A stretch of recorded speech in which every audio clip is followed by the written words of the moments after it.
ये अध्याय मैं पूरा लिख न सका।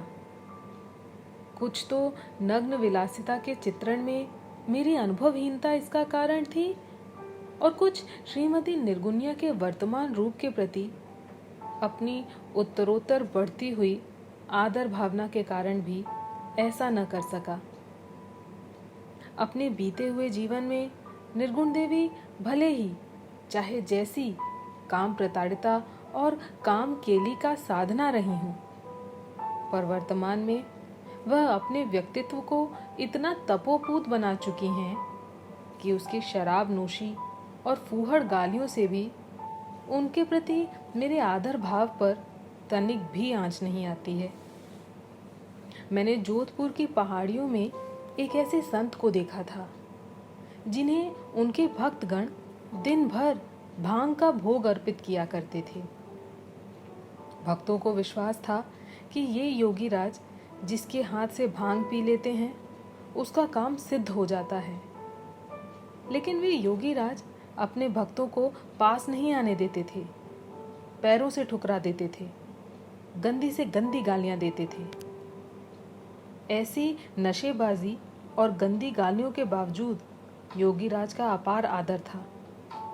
जो भक्त उनकी गालियों की वैतरणी पार करके उन्हें अपनी लाई हुई भांग पिला देता था, फिर वह एक नई चेतना के दायरे में प्रविष्ट हो जाता था। श्रीमती निर्गुनिया से मिलकर मैं हर बार एक नई पवित्रता का अनुभव करता था, और उस बेचारी ने तो मुझे कभी गाली भी नहीं दी। श्रीमती निर्गुनिया से मिले भी मुझे बहुत दिन हो चुके थे। 15-20 रोज पहले उनके यहाँ गया था तो पता लगा कि वे अपनी बेटी के यहाँ गई हुई हैं। तब से उनकी कोई खैर खबर न ले सका, किंतु लिखते लिखते उनकी जीवन कथा के सूत्र मेरे मन में जब लड़खड़ाए तो जोर से उनकी याद आने लगी। मैंने सुबह अपने भतीजे को उनके घर भेजा था। वह खबर लाया कि परसों वे सवेरे आ जाएंगी। उनके नौकर ने उनके बेटे निर्गुण मोहन साहब के यहाँ भी यह संदेश पाया था। चूंकि मेरी कलम चलते चलते रुक गई थी, इसलिए श्रीमती निर्गुनिया की बहुत याद आने लगी। मदन पीड़ा ने इतिहास में अब तक न जाने कितनों को तबाह किया है। भगवान बुद्ध के काल में शाश्वती एक बड़े सेठ की बेटी पटचारा भी काम विवश होकर नौकर के साथ भागी थी। बड़े दुख सहे। श्रीमती निर्गुनिया भी उसी तरह की शहीद हैं।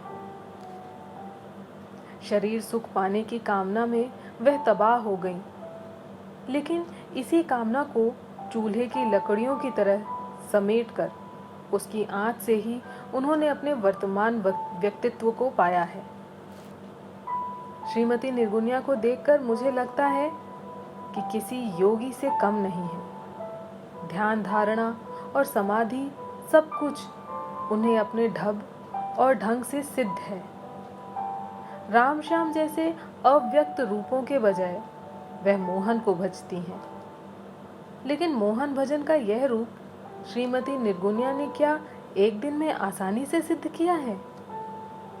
मैं जानता हूँ, एक बार उनसे पूछ भी चुका हूँ कि आरंभ में मोहन की नहीं वरन मोहन के अंग संग में बिताए हुए क्षणों की चाहत ही होती थी। फिर और बातें, फिर सूरत से प्यार, रीझ, कल्पना से हट करके मोहन को मांसल रूप में अपने पास रखना, देखते रहना, फिर मोहन मोहन में समाना, समाते ही चले जाना और एक हो जाना।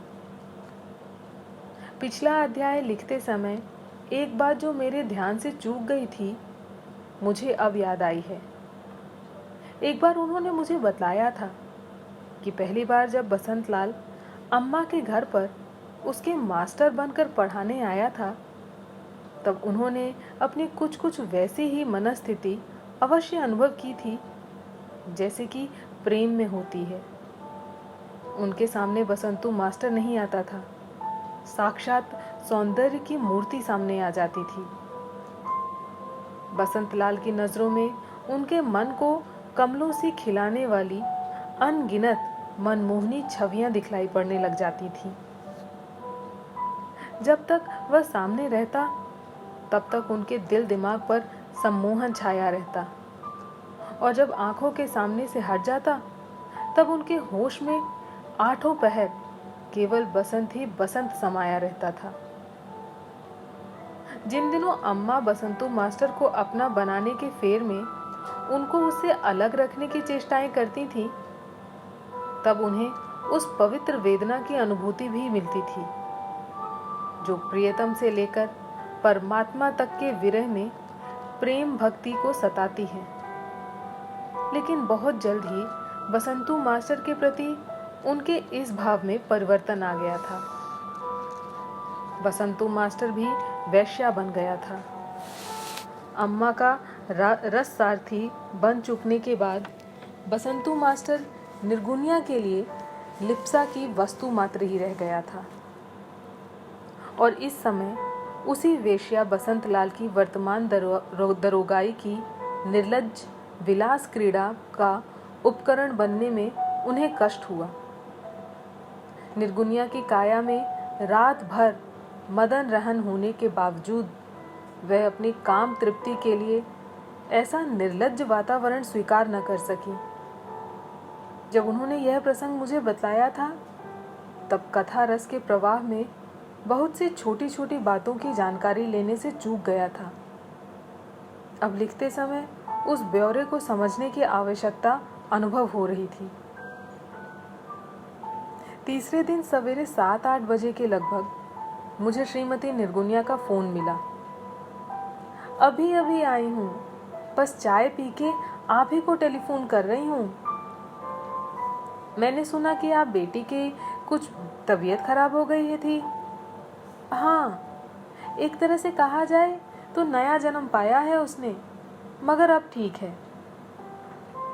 मैं समझता हूँ अभी 3-4 दिन तो आप निर्गुण मोहन साहब के यहाँ ठहरेंगी। जी नहीं, मैं तो बस घंटे आधे घंटे में घर पहुँच जाऊँगी। तब फिर निर्गुनिया जी, मैं दिन में आपके पास आ जाऊँ?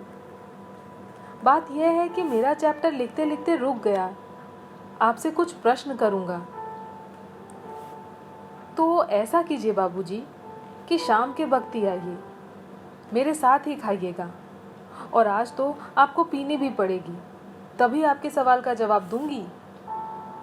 रात में लौटने की चिंता न करें, मैं नन्हा से मोटर भेजने को भी अभी ही कह दूंगी। दिन में मैंने इसलिए मना किया कि 15-20 दिनों के साग सब्जी का हिसाब किताब देखूंगी।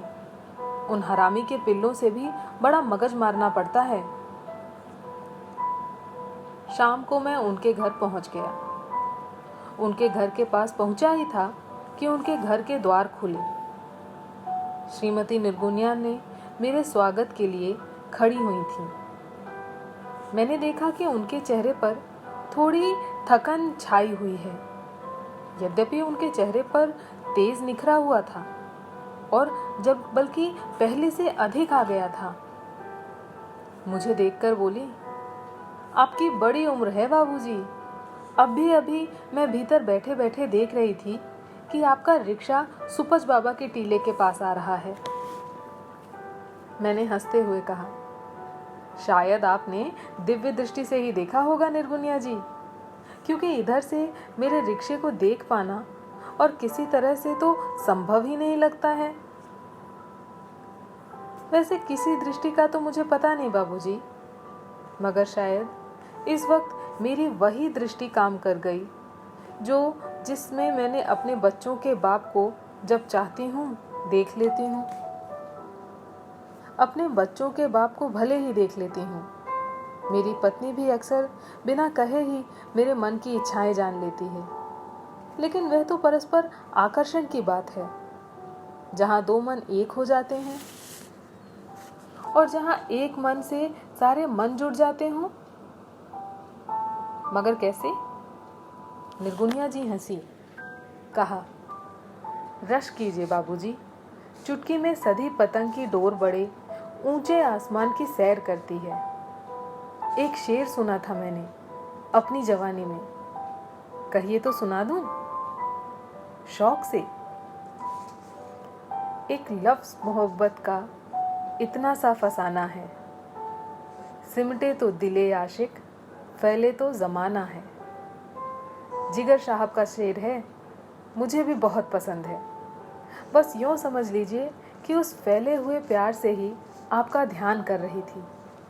इसीलिए बिना खिड़की दरवाजे के ही मुझे आपका रिक्शा आता हुआ दिखलाई दे गया। मैं पढ़ा ज़रूर हूँ निर्गुनिया जी, पर आपकी तरह से कढ़ा नहीं हूँ। आपकी बात की परछाई तो ज़रूर देख पा रहा हूँ, मगर बात को अब भी नहीं समझ पा रहा।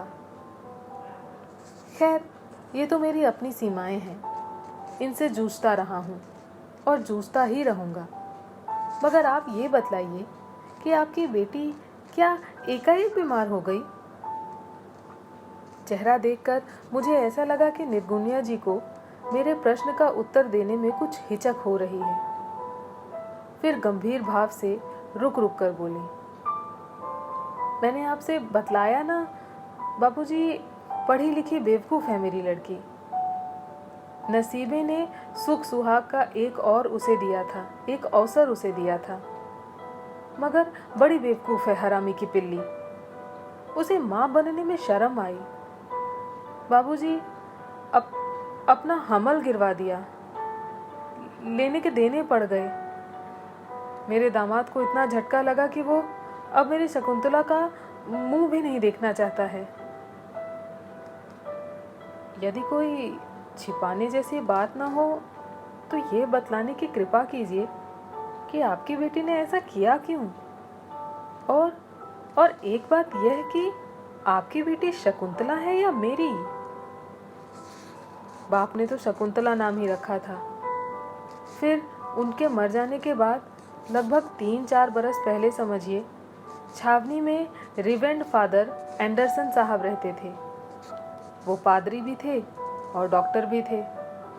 बड़े ही दयावान थे बेचारे, साक्षात परमेश्वर के रूप थे। मैं सबसे पहले मसीता चाचा के इलाज की खातिर उनके पास ही गई थी। फिर बाद में बच्चों का इलाज फिलाज के लिए भी वहीं जाया करती थी। खुदा की मेहरबानी बाबूजी, इस लौंडिया पर उन्हें बड़ी ममता हो गई थी। मुझे अक्सर कहते थे, बच्ची को मुझे दे दो, मैं पाल पोस कर आदमी बना दूंगा। नन्हा तो बाद में हुआ, बाप के मर जाने के बाद। मगर शकुंतला के लिए मैंने सोचा कि फादर का कहना ठीक है। रिवेंड फादर मेरे साथ बड़ी हमदर्दी से पेश आते थे। वे मनुष्य नहीं, फरिश्ते थे बाबूजी। मुझसे कहते थे, मैडम निर्गुनिया, क्रिश्चियन बन जाओ, मैं तुम्हारी बच्ची को विलायत भेजकर इसकी तकदीर बदल दूंगा। आपसे कुछ नहीं छिपाया तो यह क्यों छुपाऊंगी कि उनके मारे जाने के कुछ महीने पहले ही हमदर्दी दिखाते एंडरसन साहब मुझसे इश्क करने लग गए थे। मुझे वो अच्छे तो ज़रूर लगते थे। मोहन जब जीता था तो उसकी गैर मौजूदगी में मेरा मन भी उनके इश्क में डूबा था, पर उसके मर जाने के बाद तो मैं पूरे मन से मोहन की हो चुकी थी। एक दिन पैर छू के माफ़ी मांग ली, कहा कि आप फादर हैं, मेरे लिए भी वही बने रहिए। उनका चेहरा उतर गया, मगर फिर बोले कि मन ने जो रिश्ता मान लिया है वह टूट तो नहीं सकता, हाँ गाढ़ा हो सकता है। तुमसे पाया हुआ अपना मन अब खुदा को सौंप दूंगा। बस एक बात मान लो, अपनी बेटी को मुझे सौंप दो, मैं इसकी जिंदगी बना दूंगा। सो करीब 3 बरस की उम्र से वो एंडरसन साहब के यहाँ ही पली। उन्होंने ही उसे क्रिश्चियन बना के मेरी नाम दिया। मुझसे निराश होने के बाद वो लाहौर अपनी बहन के पास चले गए। लाहौर से अमेरिका चले गए। मैरी उनके साथ गई, वहीं डॉक्टर बनी। आपको यह बात सुनकर ताज्जुब होगा कि मुझे चिट्ठी पत्री लिखने के लिए वो लाहौर से भी मास्टर रख के शकुंतला को नागरी पढ़ाते रहे। अमेरिका से वे मुझे बराबर नागरी में ही खत लिखती रही। फादर एंडरसन से आपकी फिर कभी भेंट हुई थी? जी हाँ, वही तो शकुंतला को यहाँ लेकर आए थे। और ये चर्च मिशन कॉलेज की नौकरी भी उन्होंने ही दिलवाई थी। शुरू में वैस प्रिंसिपल बनी, फिर प्रिंसिपल हो गई। एंडरसन साहब फिर चले गए? जी हाँ। क्षमा कीजिएगा, क्या इतने वर्षों के बाद भी उनके मन में आपके लिए वही प्यार था? श्रीमती निर्गुनिया मुस्कुराई, बोली, जी हाँ। मेरे सूरत में तब शायद उन्हें भगवान दिखलाई पड़ने लग गए। और मैं तो बाबूजी कुछ ऐसी बदनसीब हो गई हूँ कि जिधर देखती हूँ उधर ही मुझे वो हरामी का पिल्ला, अपना यार, अपना खसम, अपने बच्चों का बाप ही दिखलाई देता है साला। बात सद्भावना के जिस शुभ्र वातावरण में चल रही थी, उसमें निर्गुनिया की गालियों ने एकाएक धब्बे डाल दिए। खैर, जानता हूं कि गालियां देना उनकी आदत में शुमार है। सहसा उनके एक शब्द पर ध्यान गया। मैंने पूछा, मोहन जी के प्रति ऐसा ध्यान योग सद जाने के बाद भी आप अपने आप को बदनसीब क्यों मानती हैं? सुनकर निर्गुण जी एक का एक टकटकी बांधकर मुझे देखने लगी। मुस्कुरा कर कहा, समझ गई बाबूजी, आपने कभी किसी से इश्क विश्क नहीं किया? हुजूर, हम लोग आम रिवाज में जैसे अदना मेहतर को जमादार, कहार को मेहरा और हर सिपाही को हवलदार बना देते हैं, वैसे ही इश्क करने वालों को गालियां भी उल्टा मतलब रखा करती हैं। गालियां अपने मोहन को ना दूं तो किसे दूं? आपको? मैं झेप कर नत हो गया। पल भर के मौन ने ही शायद निर्गुनिया जी के ध्यान को झटका दिया। कहने लगी, लीजिए, आपके सवालों ने तो मेरी कुछ ज़रूरी सवालों को ही सुला दिया। मैंने खाना सब बना रखा है, सिर्फ आटा गूंदना है। जब आप खाएंगे तो झटपट से पूड़ियाँ उतार दूंगी। बोलिए, इस वक्त पीने का दौर है, पीने में क्या पसंद करेंगे? मठरी नोंचा या कुछ समोसा दालमोठ वगैरह? मैंने कहा, जो रस आपके हाथों में बनाई गई चीजों में मिलेगा, वो भला हलवाई के हाथों में कहाँ? निर्गुनिया जी तखत पर और मैं छोटी आराम कुर्सी पर। मैंने उनके पीने का ढंग देखा। पहला गिलास 3 घोंटों में गटक, फिर थोड़ी देर नोंचा चूसती रही, फिर गिलास भरा, फिर गटक, फिर दोनों हाथों से अपना सिर दबाकर बैठ गई, फिर नोंचा चूसने लगी। थोड़ी देर बाद अपनी प्लेट में नोंचे का टुकड़ा रखकर तीसरी बार भरा और उसका भी एक घूंट लिया। तब हाथ अपने बीड़ी के बंडल की ओर बढ़ाए और फिर बोली, आपके लिए सिगरेट लाई हूं, ठहरिए लाती हूं। क्यों कष्ट करेंगी, मेरी जेब में है। अरे पर मैं आपके लिए ही लाई हूं। झपाटे से अलमारी की तरफ बढ़ी, सिगरेट निकाली, मेरी तरफ बढ़ाई। मैंने भी तुरंत अपनी जेब से अपना सिगरेट केस निकालकर उनके आगे पेश किया और कहा, अब आज आप मेरे कहने से सिगरेट पी लीजिए। सिगरेट लेकर दोनों हाथों से झुककर सलाम किया और कहा, बड़े भाग वाली हूँ बाबूजी, तभी तो आप जैसे आदमी मुझ नसीबो जली को इतना मान देते हैं। मैं नहीं देता निर्गुनिया जी, आपका चरित्र, आपका व्यक्तित्व मुझे बरबस आपका आदर मान करने को मजबूर करता है। खैर, आज मैं पीने के क्षणों को भी आपकी तरह काम के क्षण बनाने की कोशिश करूंगा। मैंने जो लिखा है उसका एक प्रसंग आप सुन लीजिए, बाकी यह कॉपी तो मैं आपके पास छोड़ जाऊंगा। फुर्सत से पढ़िएगा। सुनाइए। आपके बयान में अपनी बीती हुई जिंदगी का बाइस्कोप देखूंगी। ए बाबूजी, माफ कीजिएगा, पहले एक सवाल पूछूंगी। ये बाइस्कोप की तस्वीरें जब एकाएक बोलने लगी थी, आपको तो याद होगा, कोई 45-46 वर्ष पहले की बात है। खूब याद है निर्गुनिया जी, आप अपना सवाल पूछें। पहली बोलती तस्वीर दिखाने के लिए मुझे मेरा मोहना ही ले गया था। क्या नाम था उसका? आलम आरा। हाँ, वही। तो मैंने उसे देखने के बाद अपने उनसे पूछा, क्यों जी, अब असल और नकल में फर्क क्या रहा? मेरा मोहना तो बेचारा बेपढ़ा लिखा था, कुछ ऊटपटांग जवाब देकर टाल गया। मगर हिम्मत और हौसला देखिए उसका कि पहली बोलती गाती फिल्म दिखाने के लिए सारी पुलिस की आंखों में धूल झोंक कर आया था और मुझे दिखलाकर ऐश करके चला गया। खैर, मैं इस समय जो सवाल पूछने वाली थी वो ये है कि असल और नकल में क्या भेद खत्म भी हो सकता है? मैंने कहा, शब्द शक्ति में यह प्रभाव जरूर है। वे चुप हो गई। मैंने सिगरेट का कश लेकर कहा, तो आज्ञा है, सुनाऊं? असल में मेरी गाड़ी थोड़ी अटक गई है। थोड़े से प्रसंग सुने बिना समझ नहीं पाएंगी। मैं तैयार हूं बाबूजी, कहकर उन्होंने अपना ग्लास उठाया और उसे आधा साफ कर गईं। मैंने उन्हें अफसर बेगम के यहाँ दरोगा बसंत लाल वाला प्रसंग सुनाया। पूरा सुनकर वह 2 मिनट तक गुमसुम चुप अदृश्य में टकटकी लगाए हुए बैठी रही। फिर बोली, असल और नकल में आपने भी कोई फर्क नहीं रखा है।